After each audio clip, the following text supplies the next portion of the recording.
episode of Galactic Club, and today our guest is Neil Sanders, who is an expert on mind control and has written 2 books called Your Thoughts Are Not Your Own, Volumes 1 and 2, and he exposes the evidence for officially sanctioned mind control programs, and he also has degrees in psychology, film, and media studies, and is a qualified hypnotherapist.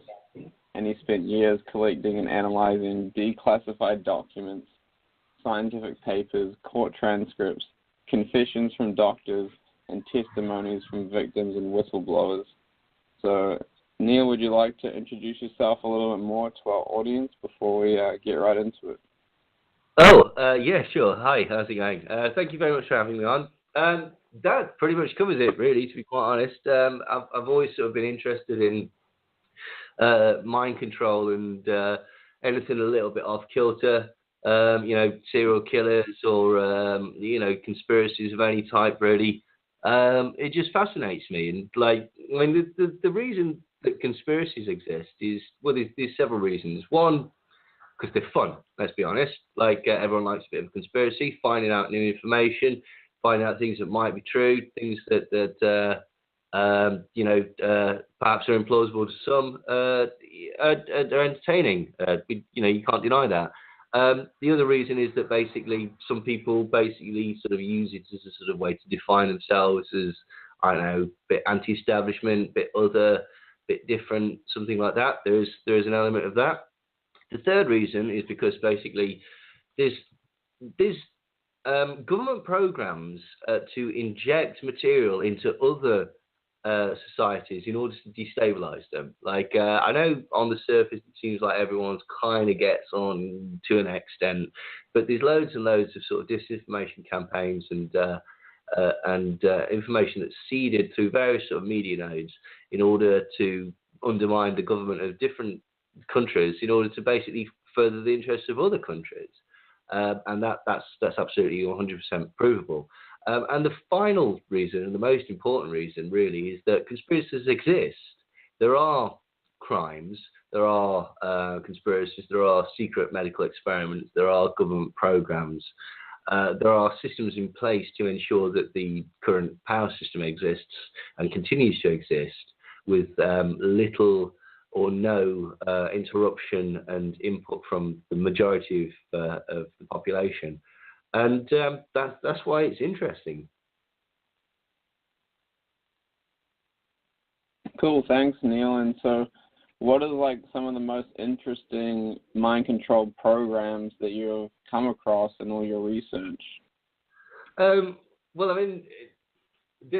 really more sort of terrifying. I suppose the one that I always think is, there's several. The one that I always think is particularly nefarious is the work of that was utilised by people like Ross Addy. And essentially what this was they have a chart whereby they would create certain or evoke certain emotions in people, like white hot rage or feelings of lust or feelings of sadness or feelings of terror or whatever, and they can record that on an encephalograph. That sort of wobbly line thing that you see in sort of science fiction films. There basically is a pattern. This was discovered to be universal. Each sort of brain has a distinct electromagnetic, or I don't know if that's actually correct, but electric pattern that it gives off when a certain emotion is felt by the brain of the user. And what was discovered by the US military is that if they basically piggyback these waves onto microwaves, they can beam them at people, and it sort of causes a disruption, a sort of almost a pattern interrupt on the actual brain, and it believes these signals and these responses to be organic, and so it mimics and uncontrollably resonates the emotion that was desired by the person who sort of posted there. So essentially, since the 50s and 60s, the US government has had a beam weapon that can basically change the emotions of people. And it's very rare that they actually talk about this. Well, sometimes they do.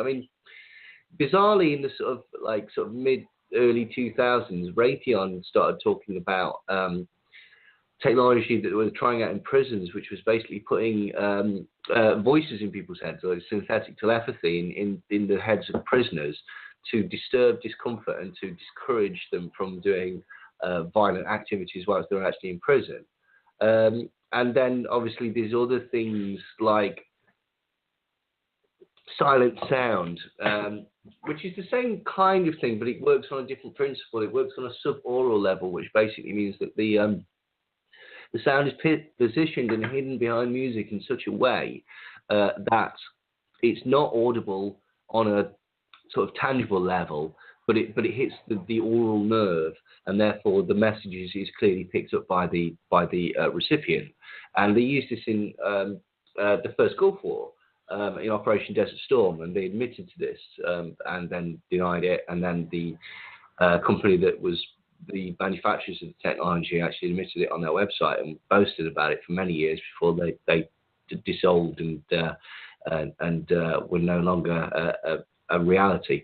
But yeah, basically they used this on Iraqi soldiers during the war to instill an emotion of terror, a complete terror in them, so that they would give up fighting and they would basically surrender, even though they could have continued fighting for quite a long time. There is an argument that is a humanitarian use of it, but it's undercut by the fact that was a completely set up invasion by encouraging them to slant drill into Kuwait. But that's another story.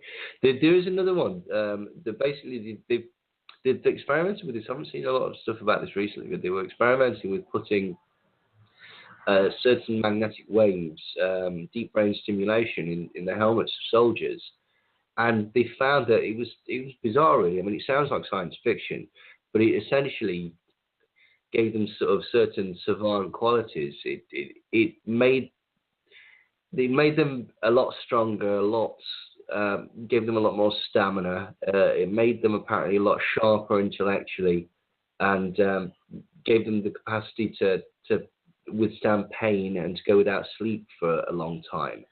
And this was a device that was sort of being tested in the helmets of US Marines. And what was slightly disturbing, or incredibly disturbing, was they were trying to combine this at the time with the use of certain drugs and, again, sort of electronic implants that would do. There was two things that they were trying to do, and this was pitched as a way of controlling PTSD in soldiers returning from war situations. One was that they were going to wipe memories. They were going to basically completely wipe memories, so that traumatic event no longer affected you. And the second one was they were going to basically introduce drugs that would alleviate guilt. So that means that you've got these sort of super strong soldiers that are sort of impervious to pain, that can go 3-4 days without eating or sleeping, that have absolutely no sense of guilt and can have their memory wiped at the end of it. I personally found that somewhat troubling. The potential ramifications of that are, shall we say, a little troubling. That you're in universal soldier territory there. It's mental, and it's been admitted, it's been reported in the press, it's been bragged about in sort of industry magazines and that type of thing. It's a strange old world. Yeah, that reminds me of the Mancunian Candidate, that movie. Manchurian Candidate. Manchurian Candidate. The Mancunian Candidate was the guy from Oasis. Noel Gallagher. Yeah, and Denzel Washington. Yeah, the Manchurian Candidate was one of the films that basically sort of piqued my interest in this. A friend of mine forced me to watch it when I was quite young, and I was totally not interested because it's black and white. It's got Angela Lansbury in, so who the hell cares? But it's actually a fantastic film. Actually, I was quite lucky. Like on the Arrow, there's a Blu-ray edition of the Manchurian Candidate film called Arrow Films, by a company called Arrow Films, and on certain editions of that, there's an essay that's basically taken from my first book about the sort of real MK Ultra sort of military applications of mind control and potential sort of mind control victims and declassified documents and stuff like that in the booklet of the Blu-ray. Cool. And what kind of gave you the enthusiasm or the drive to become a hypnotherapist? Like, how does that tie in with your kind of research about mind control, and how have you used that? Qualification?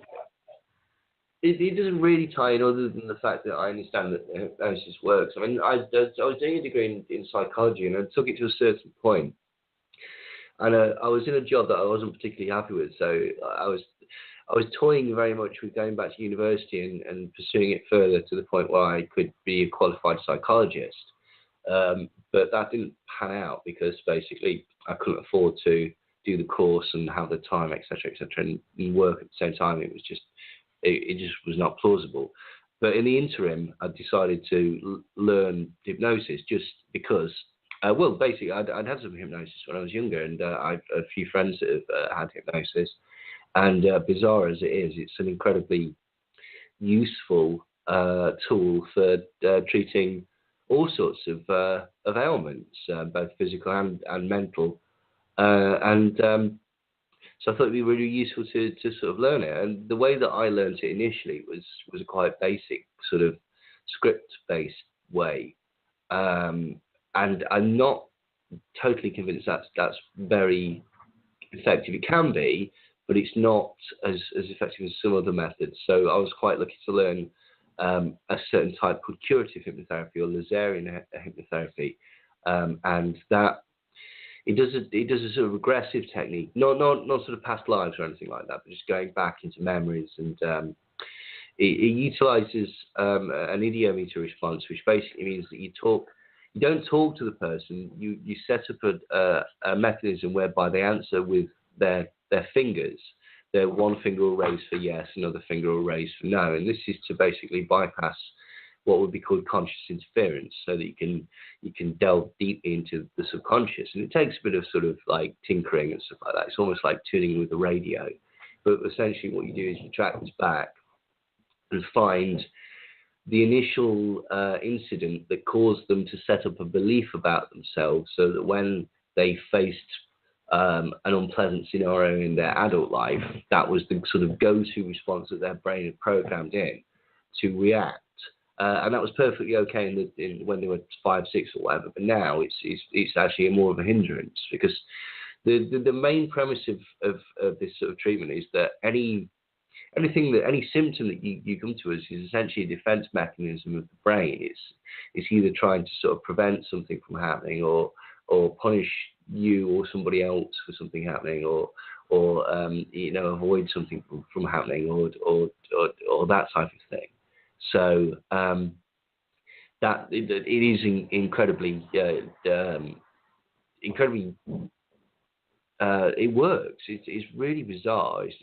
Sometimes you sort of you see, I've treated physical symptoms as well. I'm starting to sound a bit like a sort of woo quack now, but basically like things like sort of self-harm and helping people with weight loss, obviously stopping smoking, anxiety, depression, stress, that type of thing, insomnia, but also, as I say, things like psoriasis and pulling your hair out or grinding your teeth or other habitual things. Even things like adult acne can be treated with hypnosis if it's done in the right way. And again, that sounds like total medical woo, but I've treated psoriasis, and I've treated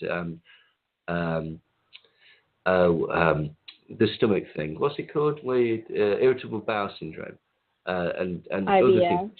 Yeah, absolutely. Which are considered physical symptoms, but the logic behind that is essentially your subconscious mind controls every aspect of your metabolism, etc. Now, it's not suggesting that you make you grow a foot taller or anything like that, but certain elements are a mental reaction, rather than a strictly physical reaction.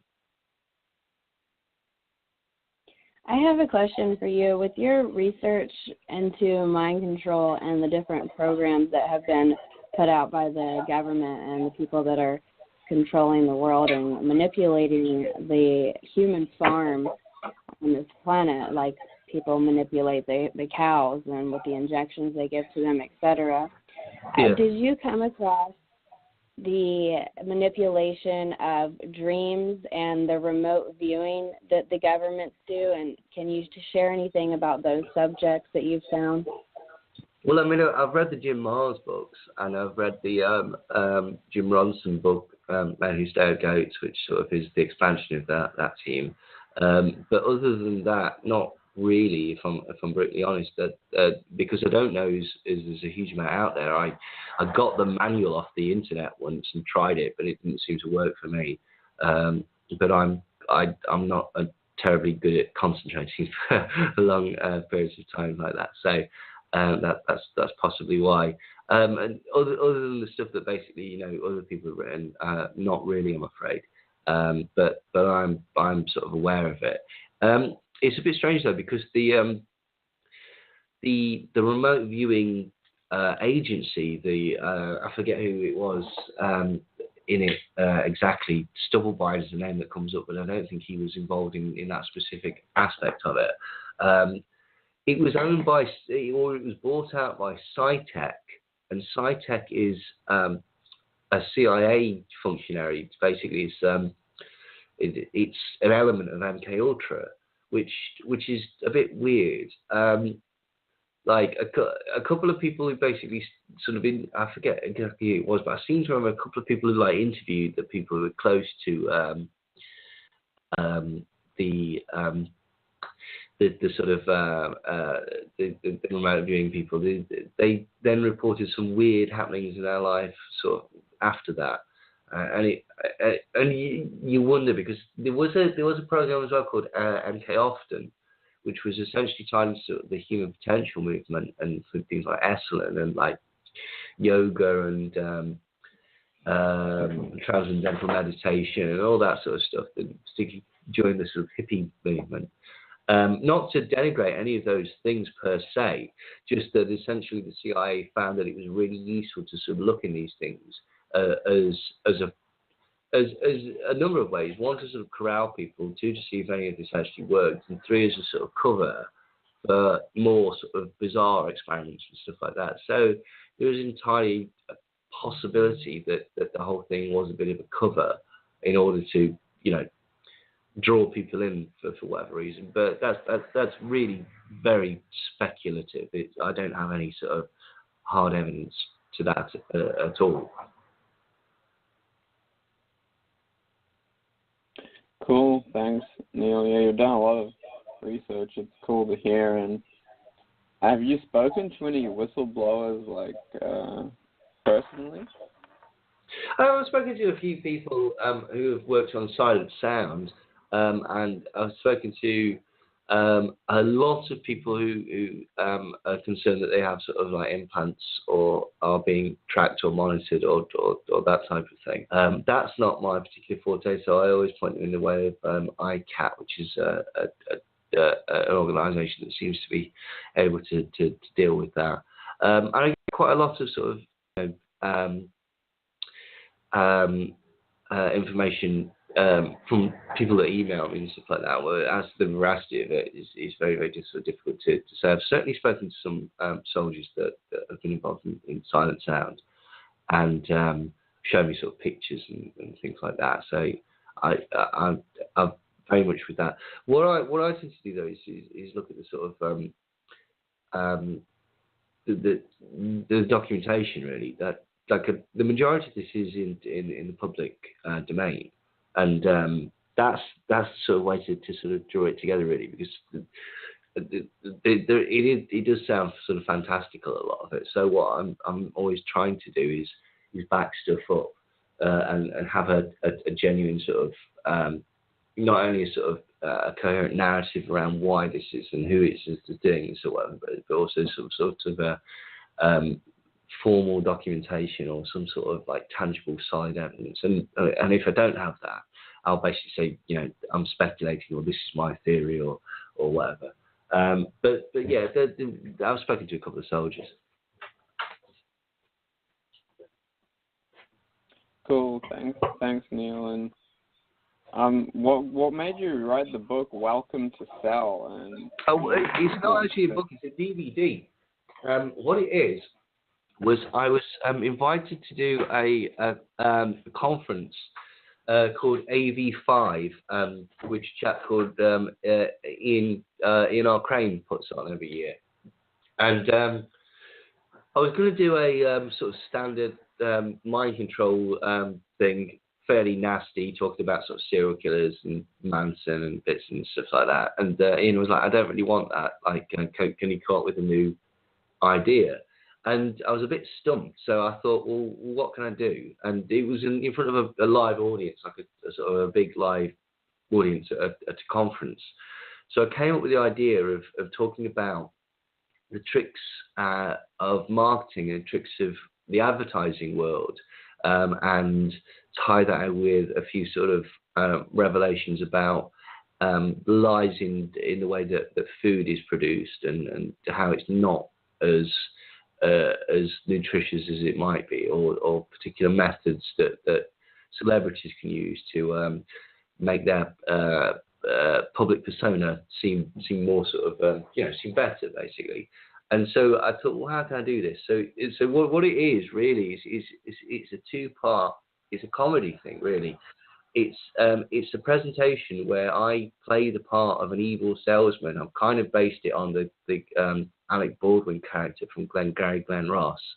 And it's as if I've turned up at the wrong conference, and I'm there to teach the audience how to become better salesmen and how to trick consumers. And I'm going to take them through all the different ways that you can trick consumers. And so obviously the joke is that it's actually sort of, revealing the tricks of marketing. But so I play a character and I act like a total arsehole throughout the entire thing. And as I say, very arrogant and brash. And there's two parts to it. They're both on YouTube now, basically. Like I did a 2-hour version. What the DVD is there's an hour version of one talk, and then there's another hour which is sort of expanded. It's other stuff. There is now the 2-hour version on YouTube. So it's called Welcome to Sell, or the Dark Art of Marketing. So if you go on YouTube and look for the 2-hour version of that, it's on YouTube, so you can watch it for free. But it was just that, basically. I'd not produced anything for a while, and I had the ability to put it onto a DVD, so I just put it out. I think I like it. Like the problem with it is that a lot of people, I don't think they're expecting the tone of it. So it is very, very tongue-in-cheek, and it's very, very dry, and I've got an incredibly dark sense of humour. So there's some very off-colour jokes in there, and it went over very well live when I've done it. I've only done it 2 times, so I don't plan on doing it again. But yeah, what's bizarre is off the back of it, I've had quite a few, like about half a dozen people get in touch with me who've obviously seen it and have mistaken it for a genuine thing. And they've got in touch with me asking if I'll do a marketing campaign to promote their business or to promote their club. And I've had to very politely explain that it's a joke and I'm not actually qualified to do that. And they really don't want to pay me a lot of money to do anything like that. So, but, hopefully that's quite, I find that quite amusing. Yeah, thanks, Neil. We'll be sure to watch it. Sounds like a bit of fun.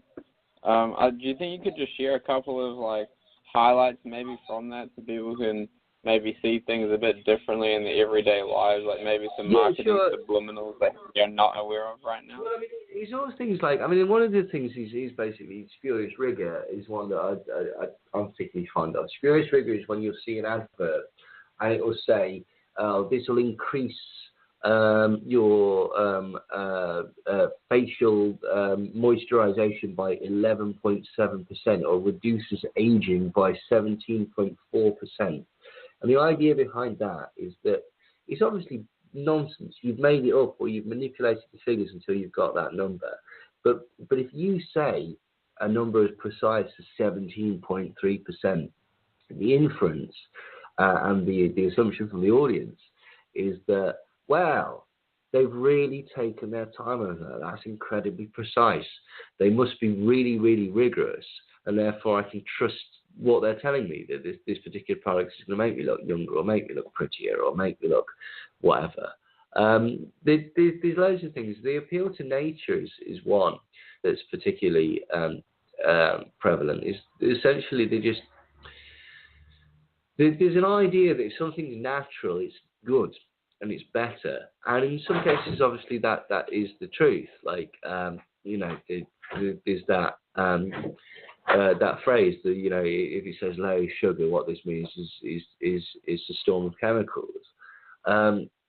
And so obviously there is a case to be argued that nature naturally is better in some cases, but the way that it's used in marketing is to connect things to nature, like a box of oats or jam because it had fruit in it. And the nonsense about that is that none of these products are actually natural. There's 2 points there. None of these are natural. You'll never find jam in nature, right? And the second point is some things that you'll find in nature, like dog feces and foxgloves and rotting carcasses of dying birds and things like that. That's perfectly natural. I don't want that spread on my toast, right? But that's the sort of the point, that it's sold in this very sort of blinkered sense that this product has a connection to nature and therefore it's good. And it's one of these things that, like most sort of marketing ploys, with a quite small amount of picking apart, it just falls to pieces. And another particular one is that basically this isn't actually included, well, it might be actually in the second part. Clotaire Rapet is an incredibly wealthy sort of man that's made a huge amount of money from marketing. And the main principle that he says is that you've got to listen to the reptilian brain, or you've got to appeal to the reptilian part of the brain. Because essentially they like stuff and pleasure, and they're going to go for the easiest, most pleasurable option, the thing that's most beneficial to them on a personal level. Now, in order to get them to relinquish that, because that's what they want, you've got to give them a justification. Now, the best example for this is the Hummer car in America, which is a terrible car. It's just a terrible car, and every aspect of it's not a very, very good car. But it's got a incredibly successful. Same with the Ford F-150, like pickup truck. Terrible car, sells incredibly well. Got an incredibly positive brand identity and image, and people love the car. Why? Certainly in the case of the Hummer, and to a lesser extent with the case for the Ford pickup truck, because due to its engine size, because it's a weapon. Because, I mean, very specifically in the case of the Hummer, it's a weapon. It's a device that will get you out of a situation or protect you from a situation. And it's a way of you saying, I am superior to you on the road because of X, Y, and Z. I believe they're both sort of quite high-sitting cars as well. So you can literally look down on other people as you're driving along. Now, how do you justify that? Well, basically you say, well, this is the safest car on the planet. I can get out of trouble like that. If somebody hits me, I've got armor plating on the side, so they'll die a long time before I do. That's brilliant for Sandra and the kids. I'm being a good person. I have a weapon because this weapon is there to save my family. And it's not. If we're being brutally honest, it's there because you want it, because it makes you feel powerful. But that's the key to marketing and advertising, is you've got to play on these sort of psychological impulses, but give people an out so that they can justify this, and they're not admitting to this sort of quite base urge that essentially you're fulfilling, and therefore you can have your cake and eat it too. Yeah, that's great. You touched on two really interesting topics there with the nature and the reptile brain. we support the all-natural environment supporting all of us, and we have these wonderful projects such as the Nations United Universal University and the All Solar Research Vessel projects.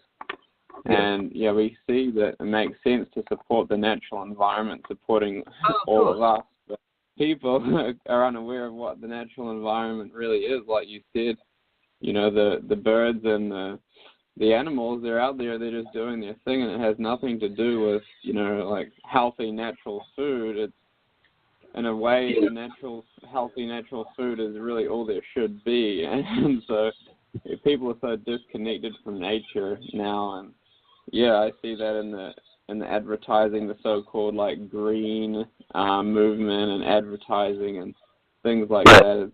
It's interesting how people just. Sorry. It's an appeal to an idea, isn't it?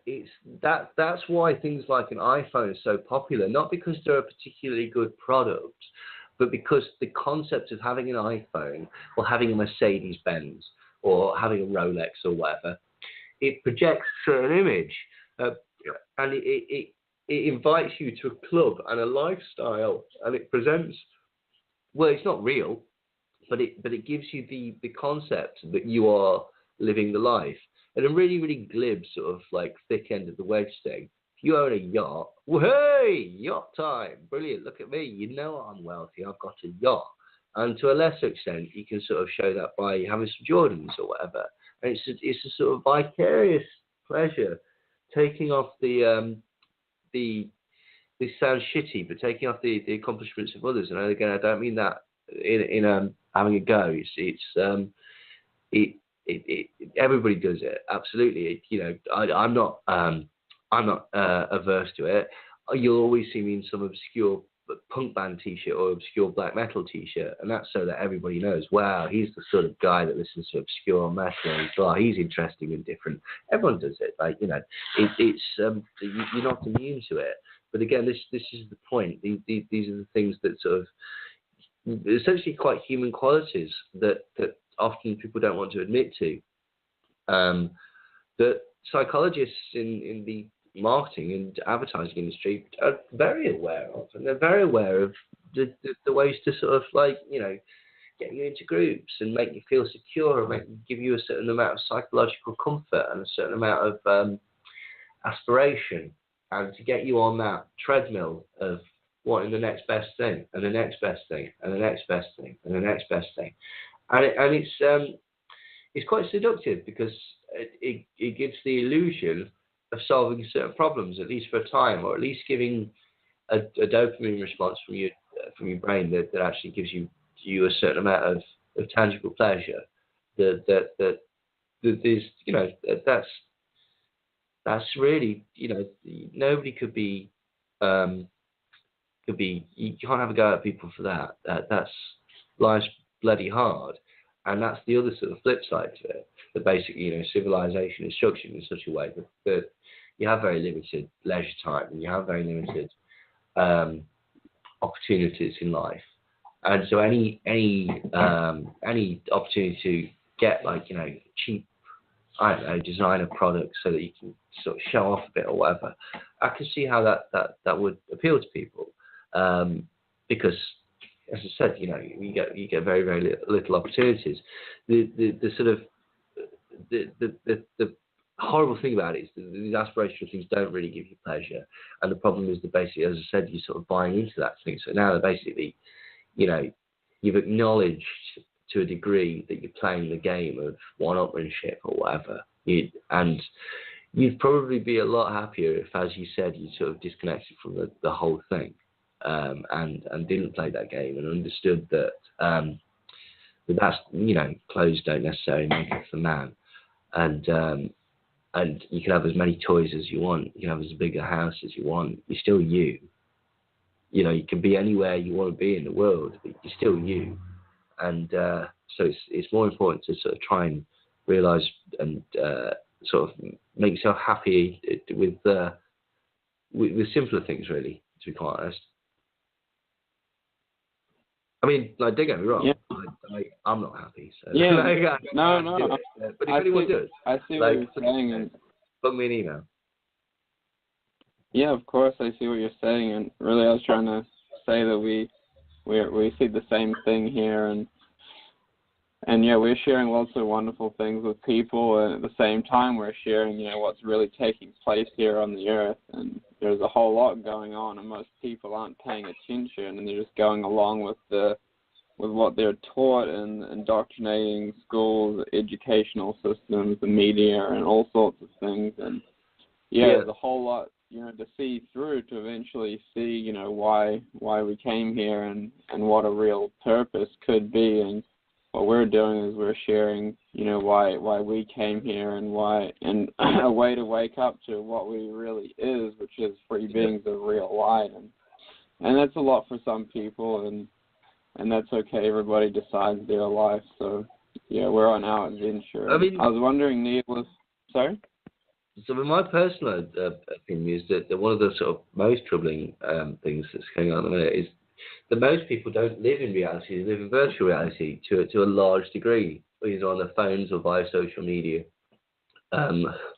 or through a projected image on Instagram that's not actually real or achievable. Do you know what I mean? There's a lot of fakery that's going on, and there's a lot of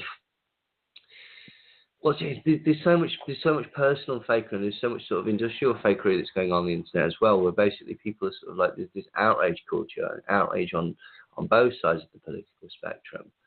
More so on the right, I think, actually, because they're always outraged at this and that and blah blah blah, and like stoking nonsense through like outlets like the Daily Caller and Breitbart and Infowars and stuff like that. And we've got some very essentially, the majority of the right-wing media outlets are financed by either the Koch brothers or the Mercers or the DeVos family or the Rosenwald family or the Rauschning family, and that's Richard Spencer and Ben Shapiro and Stephen Crowder and Candace Owens and Milo Yiannopoulos and Steve Bannon and Tommy Lauren and Lawrence Southern and Laura Loomer and all of these people, Tommy Robinson and Gert Wilders, Marianne Le Pen, all of these people are basically backed by the same cabal, essentially, who've got very, very obvious connections and provable connections to MI5, MI6, and American intelligence and British psychological intelligence and military intelligence as well. And at the minute, there's a huge campaign of riling people up with fake news and fake stories on the internet. I've done a blog series about a company called Cambridge Analytica. And Cambridge Analytica is essentially, it's a military operation of the English government. It's got a List X clearance, which means that it can hold secret documents and higher. And it's a weapon that's under export control. Now, what this does is it steals your data from Facebook and all other social media and sets up a psychological profile of you that continuously learns, and then it sets up bots, fake profiles that have got an AI program in them that basically act like real people, and they interact with you to learn more about you. And it analyzes your likes and your dislikes on what websites you go on and what things that you share. And mainly it's trying to focus on what makes you angry. And what it will do then is it will personally market stories towards you that are guaranteed to rile you up and guaranteed to get you particularly angry. And Cambridge Analytica was used by two prominent companies. It's been used by over 100 in over 100 election campaigns over the years, which is, a British military operation altering over 100 elections over the years, admittedly. But the most recent ones it was used by the Trump campaign at the behest of Robert Mercer and Steve Bannon, who are investors in the company. And it was used by the Brexit campaign. And the main tactic that used on both of these was to spread lies about Islam and lies about immigration and lies about Sharia law and specific stories that would anger people and prey on people's fears and prey on people's feelings of disenfranchisement and to a certain extent prey on people's racism and xenophobia.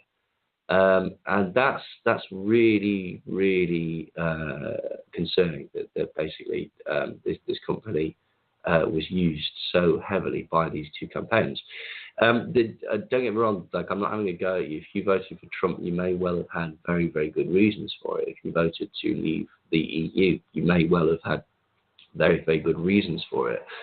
What really, really troubles me is that this military contractor with direct connections to British intelligence, this is a weapon. It can't be used without the British government say so. Also wanted that result, which means that it doesn't matter your particular reasons. For whatever reasons, certain elements of the British government and the American establishment aristocracy, if you will, the Koch brothers, the Regnery family, the Mercers, the Wilkes brothers, they wanted Trump in, and they wanted the UK out of the EU. Why? I don't know. I mean, if you look at the sort of environmental rollbacks that Trump's done, the workers' rights rollbacks that Trump's done, and the tax break to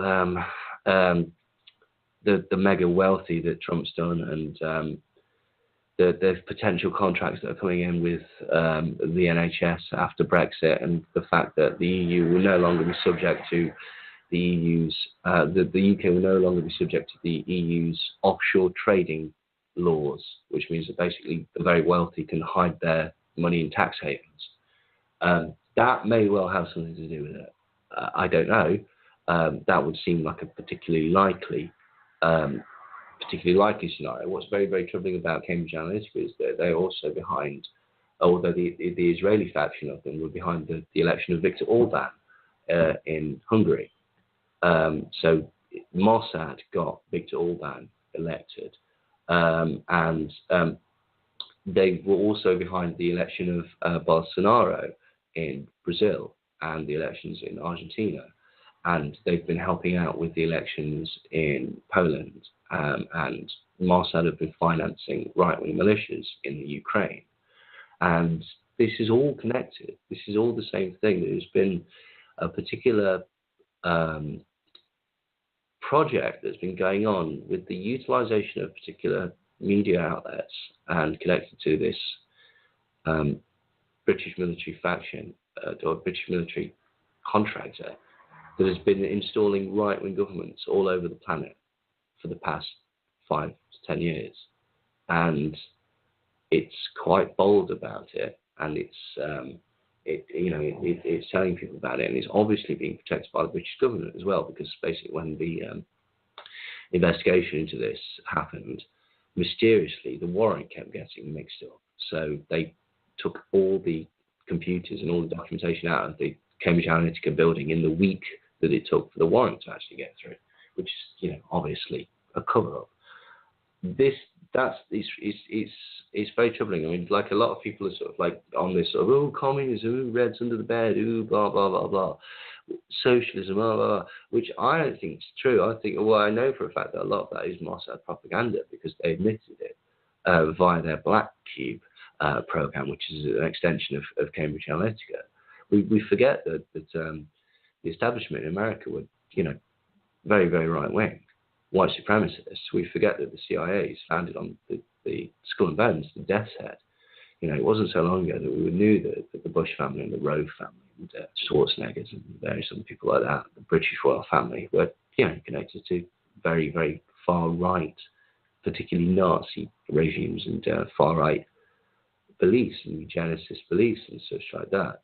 And for some reason, that's been lost. And more, I'm seeing proliferation of completely far-right nonsense and propaganda being spread throughout the internet, and people don't realise it's far-right because they're not looking at the sources. A lot of it depends on them not reading the actual books, to be quite honest. People talk about the Frankfurt School, and they've never actually read any of the books, because none of the books actually talk about political correctness or promotion of minorities or anything like that. That's not any of the text in critical theory, but that's the cultural Marxism thing. Similarly, the Kalergi plan.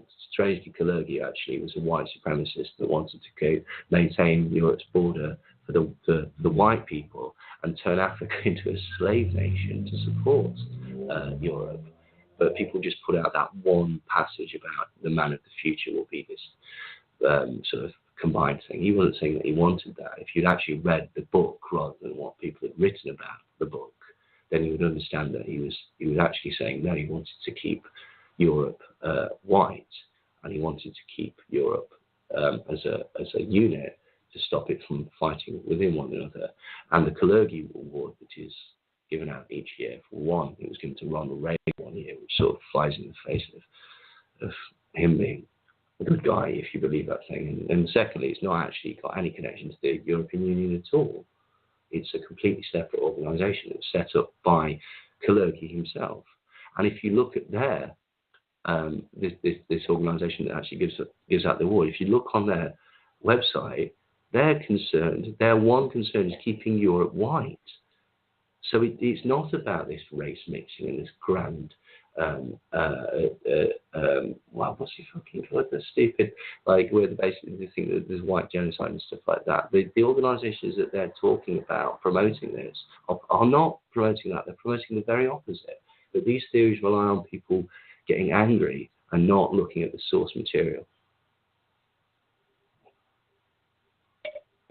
Yeah, Neil, it's just so much going on in the world. It's a huge distraction for what they're really doing. Like, you wrote your books about the mind control, and there's so much more happening in what people call dreams, like the remote viewing, and they're doing all kinds of experiments on people every day, and Trump is a huge distraction for people. It's just a lot of sensationalism, and it's something to divide people and get people to talk about instead of focusing on the natural environment and what does support us.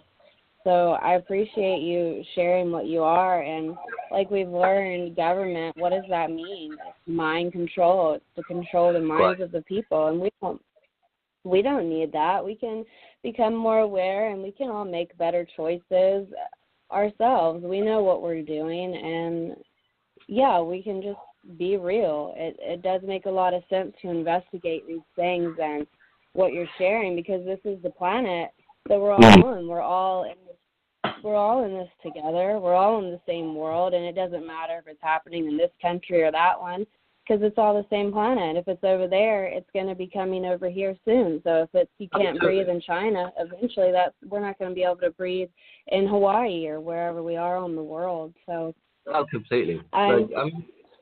Just to sort of explain, so like, I don't like Trump, but I have no problem with anybody just because they voted for Trump. I don't like any politicians. Like, I don't even like Jeremy Corbyn.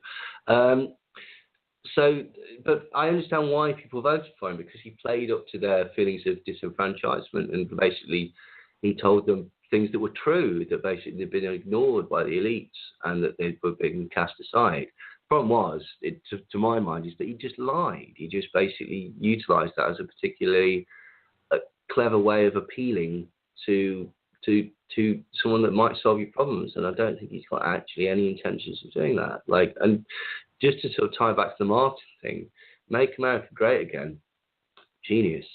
It's all weasel words, and it's nonsense. It doesn't mean anything.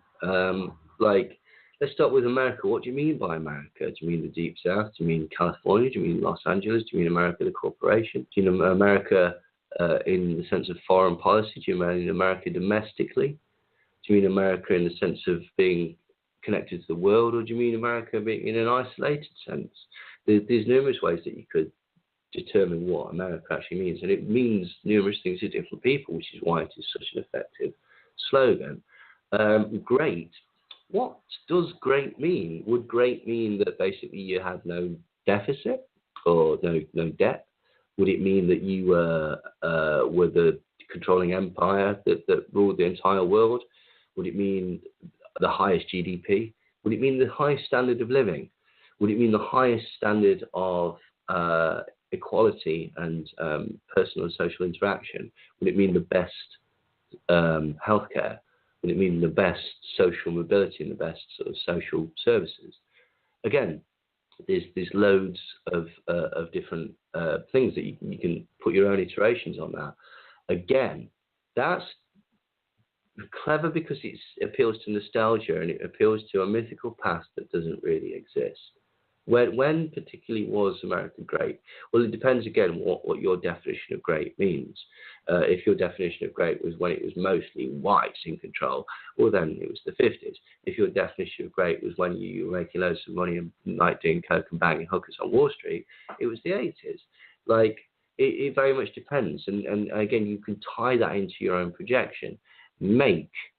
What does that actually involve? You make a car, you make a cake, you make a bed. Who's going to do it? How's it going to be done? How long is it going to take? None of these questions are answered because that's not the point of a catchy slogan. With the Brexit thing, essentially, they had a very catchy slogan as well. It was "Take Back Control," which is brilliant because, again, it appeals to that sort of sense of disenfranchisement. Again, I don't actually think it's true, to be quite honest. Well, I know it's not true because essentially some of the lies that were told is that we will take back sovereignty and we'll be able to control our own borders, control our own levels of immigration, and make our own laws again. Now, the problem with those which are again appealing on the surface of it is that we do have sovereignty. The Brexit white paper written by the government that will be in sovereign control once we exit Europe, said that we do have sovereignty. So if you don't believe them now, why do you believe them then? We do make our own laws. That's why we have a different age of consent, different drinking laws. We don't have bullfighting, for example, in England. We also control our own borders in the sense that basically it's an EU law that anybody coming to England, they basically have 6 months to get themselves a job. And if they've not got themselves a job, they don't get any benefits and they get sent home unless they can prove that they have a valid reason to stay. The problem is that the British government decides not to enforce that law for whatever reason. And the other point about sort of like the stopping of free movement is a bit of a moot point because already the British government has started approaching nurses in Jamaica and certain African countries to fill the jobs that might not be filled if we don't get the influx of people from Europe. And again, people think that I'm pro-Europe. I'm not pro-Europe. I understand all the reasons to leave. I don't trust the Tory government. I don't trust Cambridge Analytica. And I would want to leave on favourable terms. And at the minute, I don't think there's favourable terms. And one of the main problems is that England stole parts of Ireland many years ago. And because Ireland is an island, you would have to put a hard border across between Northern Ireland and Ireland because there would be two customs unions unless we remain in the European Union customs union. And that would be in breach of the Good Friday Agreement. The Good Friday Agreement is the agreement that essentially stops the violence happening between loyalist and Republican factions on the differing political sides of the argument within Ireland. There's no argument. England stole it. It should give it back. But the problem is that there's lots of people that live in Northern Ireland who are very pro-Britain, think of themselves as British now. So it's not as simple as that. And again, this is the problem with my opinion, is you were just sold a lie. You were just sold an impossible scenario that wouldn't work. I'm all for leaving Europe, but things like, okay, fine, where we're going to get our food from, etc., should be sorted out beforehand. That's just sensible. And a lot of people, they don't know the reality of who they vote for or the politicians or these people that are running the world. And it's a very simple investigation that people can do. It just takes a decision. But one of the simplest things that we have found, and we're with wonderful worldwide educators, so we're letting people know about what's taking place in the world. But the reason that we're wonderful educators is because we show people how to become more aware and free themselves from their restrictions. And what we found is a new sound, and you may be interested in it with your hypnosis, and it's on my YouTube channel. It's the new you, and it sounds like new you. And it's a song that people can sing before bed. It's a vibration, it's a frequency, and it actually assists people in becoming more aware. And it replaces old chants that people have used, because those chants actually relate to different levels within our creation. Like the Om relates to the mental realm and the Hu to the astral realm. But this is a sound that will connect you with life, and a lot of people will begin to have these real experiences when they're asleep at night, when people are dreaming, and they will learn a lot more about what is actually taking place on this world, and they will be able to see if that's something they want to look at, the different people in this world, the politicians, celebrities, and see what they're really doing and what's really happening to them, because it can be hard on the surface world to see behind the curtain, but everyone does have the access to their dreams, which is what the ancients paid attention to, and they taught their children about the other worlds, and they saw the children as the new view, as the new birth to share more with the world. So I just wanted to share that with you and everyone as well, that anyone can test it and write it down and come back and share it with us on our show, or share it with other people, because that is a real connection that you have and nobody has to tell you. You can just see it for yourself and then show others how to do it as well. I wanted to ask you if you could talk a little bit about the Charles Manson, your book, and what you found through all of that and how it relates to mind control. Not that much, to be quite honest, except in a sort of after the fact sense. Basically, the premise of the book is that I've always been fascinated with Charles Manson, and like there's obviously lots of different theories, and so what I wanted to do with this book was get all the different sort of theories that are out there, which is the helter-skelter theory of Bugliosi, the Ed Sanders theory that it was involved in the Protestant Church of Final Judgment, which is potentially a satanic cult. The Mae Brussel theory that it was part of a CIA mind control program connected to Operation Chaos. The William Scanlon Murphy and Nicholas Schreck theory that it was all part of a drug deal gone wrong.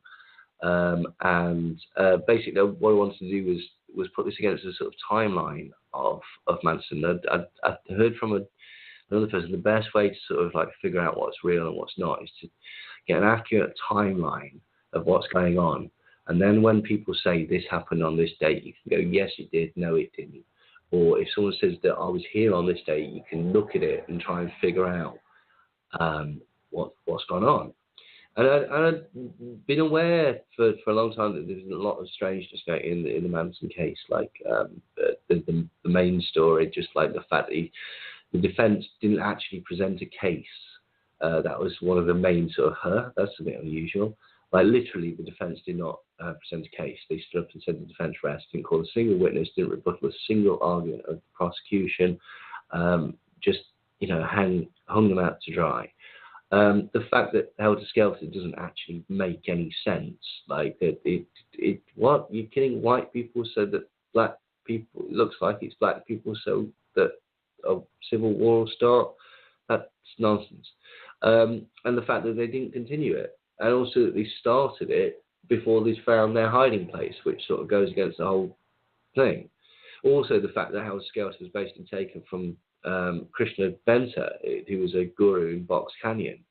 The idea of the race war, the idea of hiding in the mountains until they came back and took over the reins of society. This was by a guru who basically did all the things that they said Manson did, like, called himself Jesus and the devil, and had a cult in Box Canyon where they practiced sort of like orgies and that sort of thing. And they just appropriated that and said that Manson did all those things when he didn't actually do those things at all. And so what I did was I wanted to write a book that people that knew about Manson would find something new about it, hopefully.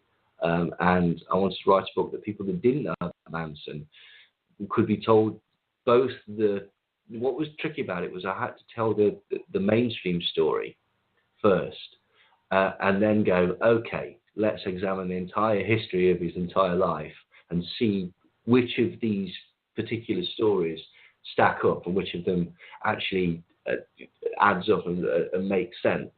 And when you look at it, basically, the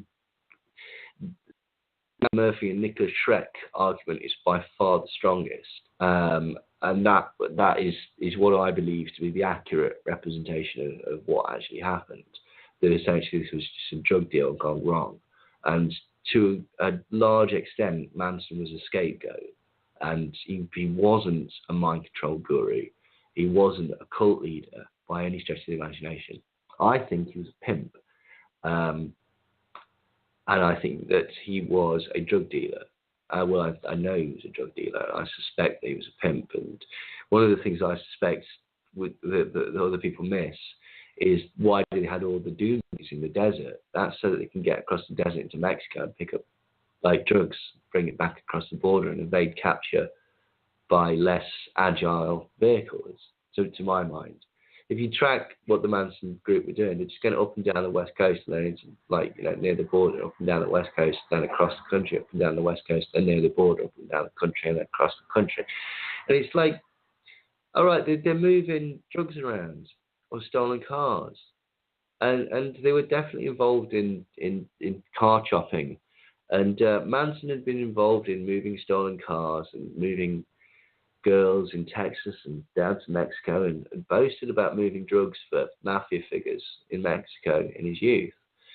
And to do these types of crimes, you have to have a degree of overview or tacit approval, particularly if you're going across state lines, of organised crime. And this was an angle that was exposed by William Scar Murphy, but more Nicholas Schreck in his book, which is excellent and has a new version coming out this year. That he had connections to mafia figures. Not to say that Manson was in the mafia at all, but just that he rubbed shoulders with certain mafia figures and organised crime figures that allowed him to be involved in elements of organised crime that other people weren't. But essentially what happened was Wojtek and Jay were selling drugs. Wojtek, MDA, Jay, Coke, and LSD. And Wojtek had ripped off Linda Kasabian and Tex Watson, who'd bought $1,000 worth of MDA from him. It was bad stuff. Bobby Bosley had been arrested. And Tex owed Manson one because Manson sorted out a problem that he had with a black pimp called Lotsa Papa.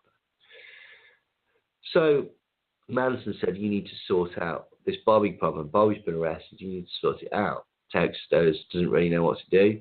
So he decides the one thing he can do is get some money together for a lawyer. So he decides, sod this, I've got a beef with Wojtek. I know Jay's getting a load of coke delivered by this mafia guy. I'm going to go there and I'm going to rob them. And that's what he did. He turned up to try and rob them. And it all went wrong because Sharon wasn't supposed to be there. She'd confirmed to Robert Evans, the TV producer, that she was staying at her friend Sheila Wells'. The Manson clan had phoned somebody, and they'd also confirmed that Sharon wasn't supposed to be there. When they got there, she was there, and this caused a problem. Stephen Parent was also there. People started getting killed. I strongly believe that it was Linda Kasabian that actually stabbed Stephen Parent before Tex shot her, so she's not, by any stretch of the imagination, innocent, even though she was the key witness for the prosecution. And they went home, and the police report bears out that the killings didn't happen when the prosecution said. It didn't happen at midnight.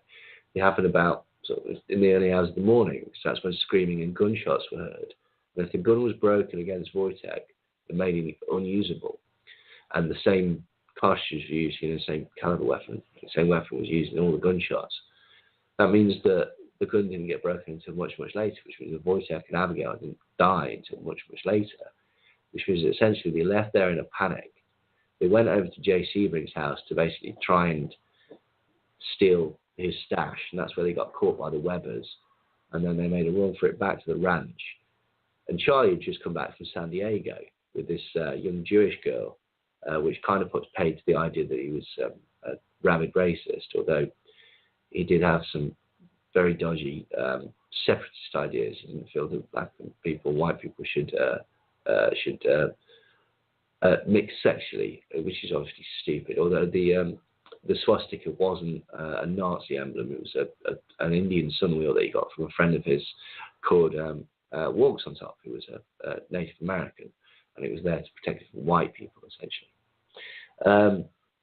But they got back, and Charlie's there, just got back from San Diego, and they explain what's gone off. And he realizes, well, they're going to get caught, so they go back over there at the early hours of the morning, and they kill Wojciech and Gibby, which means that Charlie was the president, at least 2 of the murders, which is not in the mainstream thought. The following day, they went and murdered the LaBiancas. Again, it looks like the LaBiancas knew the Manson family, and there are competing theories as to why they did this.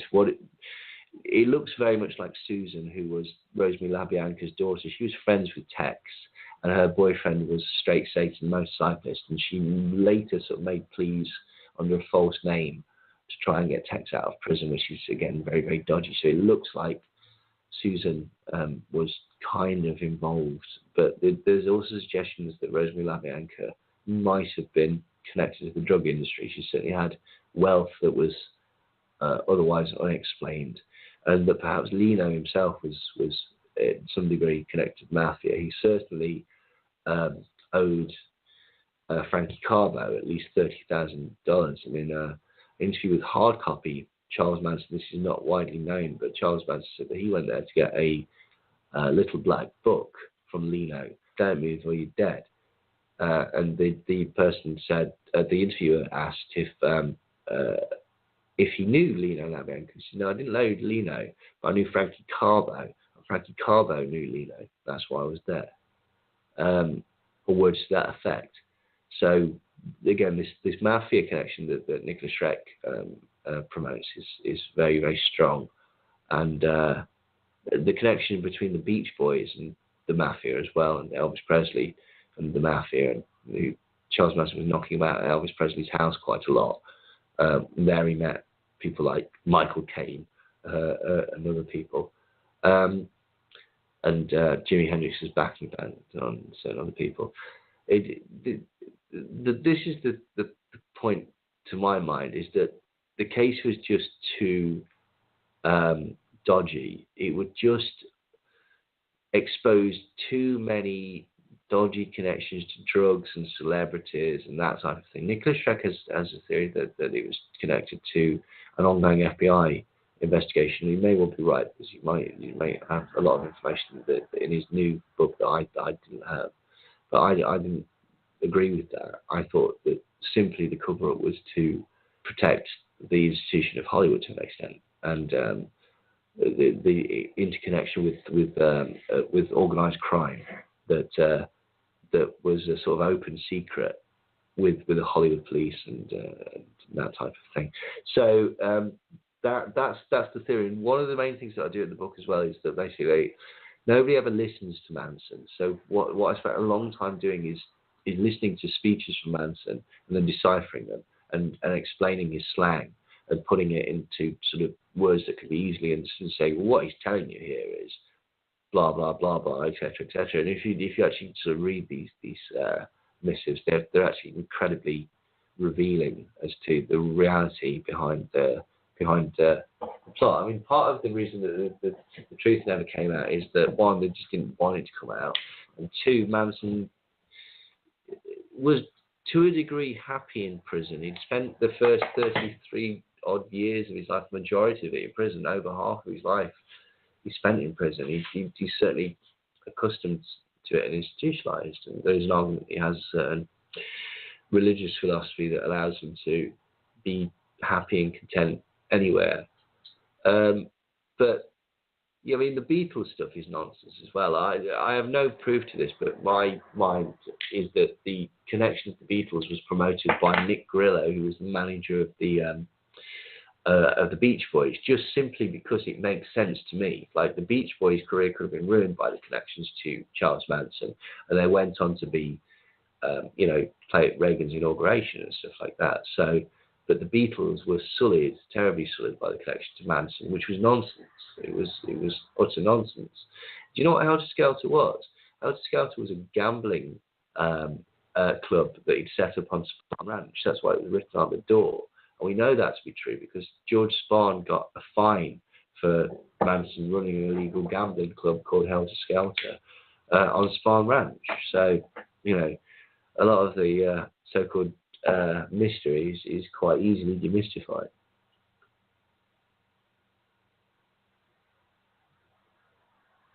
Thanks, Neil. And we have a couple of callers here. Claudie, did you want to ask or share anything with Neil? I just thought his presentation was very, very well done, and thank you for your effort.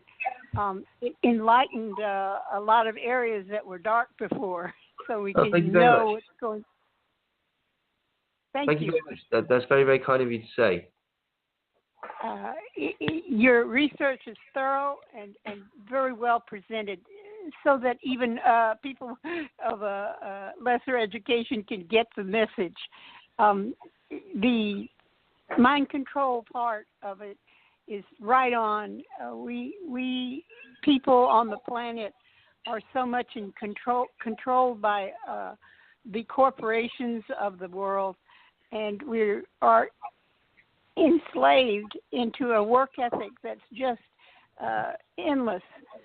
People get up, go to work at 9, come home at 5, eat dinner, go to bed, get the homework or bathe the children or whatever. They have to get up and go to school at 8 o'clock and get home and do homework or whatever. Our lives are so much of a specified routine that when we have the freedom to go out and maybe purchase some food, we have the freedom to choose the food and where we buy the food, but we have to buy the food because we don't make our own food. So everything along that line is really spot on. Thank you.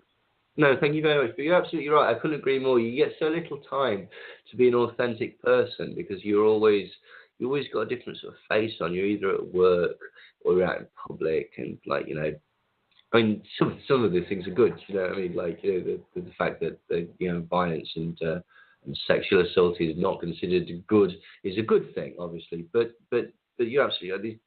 What you 8 hours at work, 8 hours of sleep, travel, so limited time to be you, and then you've got other worries to be concerned about, like bills and trying to feed your family in a healthy way, and like trying to get some sort of enjoyment out of life as well. So I couldn't agree more, and thank you very much for your comments.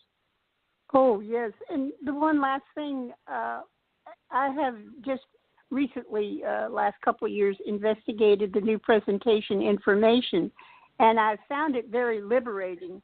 I tried singing that new you sound that Miss Brown had spoke of earlier, and the freedom that I experienced came from the dream side of life, where the real story is seen.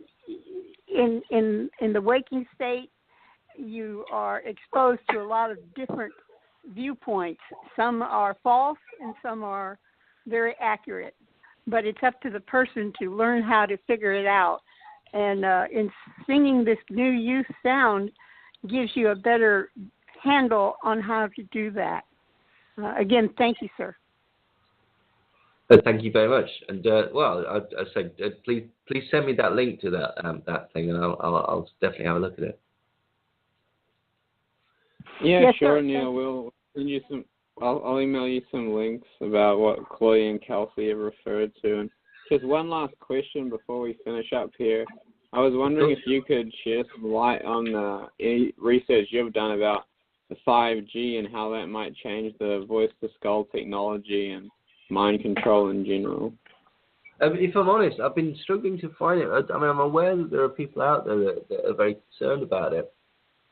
And other than the sort of taglines that I've seen in that particular thing, saying that it has a troubling frequency. That's the same frequency that resonates with. I'm very, very limited on that one, I'm afraid. That's something that I've been trying quite hard to actually to look at, and to try and find the sort of source material for that. So if anybody's got any really good links on that, please send it to me. I've had a bit of a chaotic life over the past couple of months because I've had building work done at home, and life's got in the way, and but some stuff's been going off at work, etc., etc., etc. So I've been struggling to try and have a look into that, but I haven't. I'm very behind on it at the minute, I'm afraid.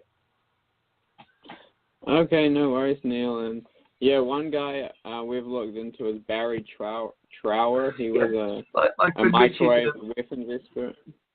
Yeah, my friend Richard D. Hall, who I can't recommend his shows highly enough. Richard D. Hall, Rich Planet TV.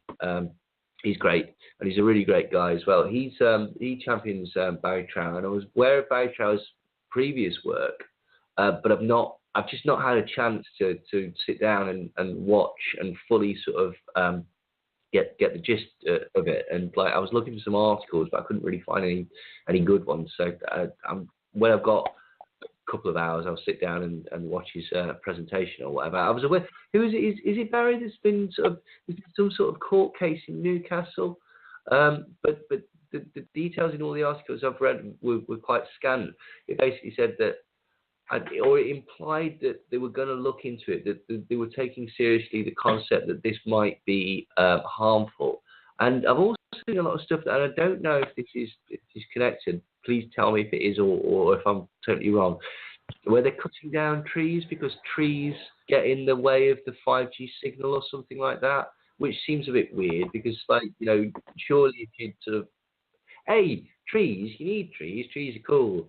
And, if you're upgrading, why that seems like a sort of that seems like a less serviceable. Do you know what I mean? That's like a step back. If trees stop it, they obviously weren't stopping the previous. Yeah, the 5G, the frequency wavelengths are so short that they can't actually go through like trees, and they can't go through many walls like the 3G and 4G can. And so they're going to have like lots and lots and lots of cell towers every 50 feet even in a lot of streets, and they're going to be putting them in little household appliances even, and even inside the new cell phones will have their own little mini cell tower. Right. So yeah, I mean, even if basically, one of the main, I'm sure Barry Trower's information is right. So even if that's not troubling on a sort of health level, that to me immediately sounds like a con. That's like the old rat trapper thing of like letting one go every other house and stuff like that. Do you know what I mean? If you need more infrastructure to make this thing that you're going to sell as the best thing work, and everyone's going to have, then there's going to be more costs behind that, surely, and more maintenance and more purchasing of land and other things like that. It's on a number of levels that's true. I'm sure there's something to it as well. Like, I just literally I'm ignorant of it at the minute because I simply haven't had a chance to look at it, I'm afraid. Yeah, there's a lot behind why they're doing it. It's very much along with Agenda 21, and the self-driving cars will use it, and lots of things. It's going to make a lot of people very sick and very quickly too. And one of the things Barry Trower talked about, which is why I asked you, is he taught it audio hallucinations, where they'll be able to tell people to do certain things very easily, like in shopping, in shops, shopping centers, like buy this product and little things like that. And they think that, it's their own subconscious telling them or something, and they'll be able to make mind control slaves very fast and things like that.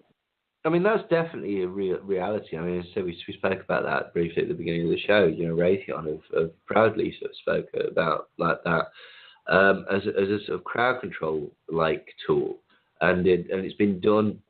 They did it. They were going to do it. There's another one called the Smirnoff technique that they were going to use during the Waco siege, and essentially what they did.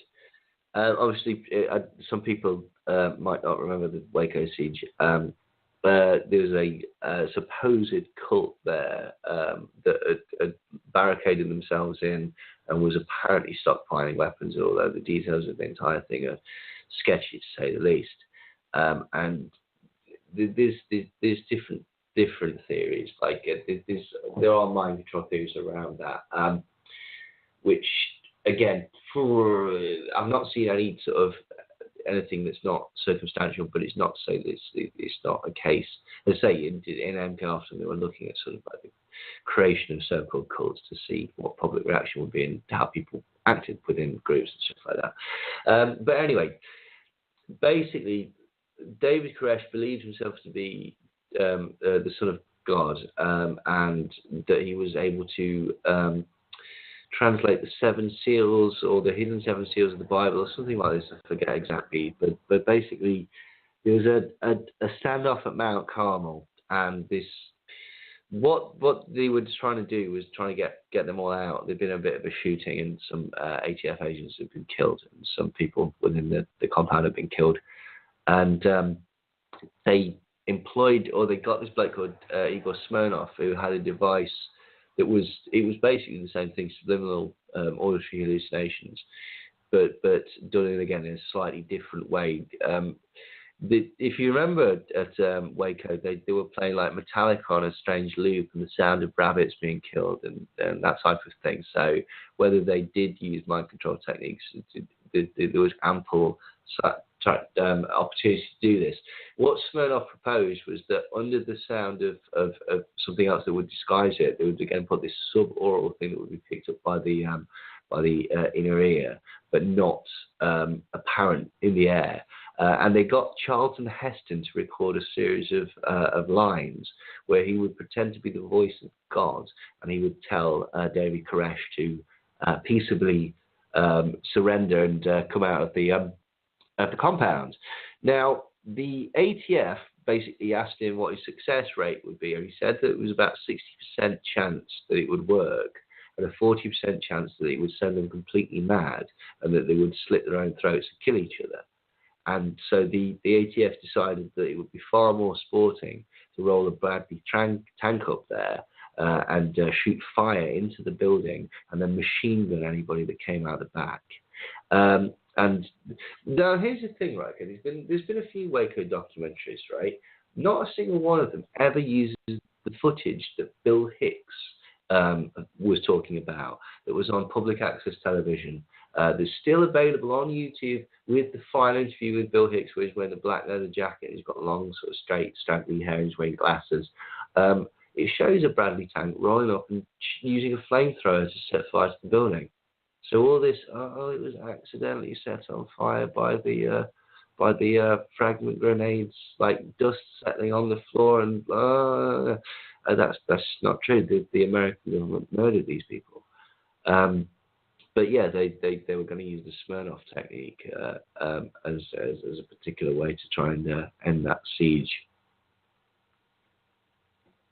Cool, thanks, Neil. Yeah, you got lots of fun stories, and you've investigated so many things. And yeah, we really appreciate your time. We're going to upload this video to our YouTube channel, and I'll send you the link to that too if you'd like to share it around on any blogs you have or your website or with friends. And yeah, appreciate it. We'll keep in touch, and thanks again for coming on the show.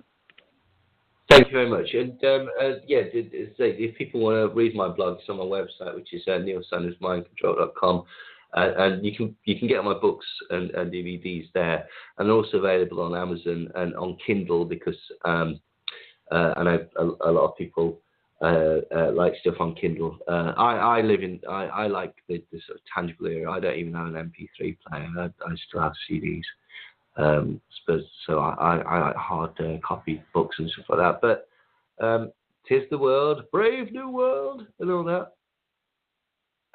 Yeah, and we have the link to your website in the description of the show here for anyone that's interested too. So thanks again, everybody, and we'll see you next time.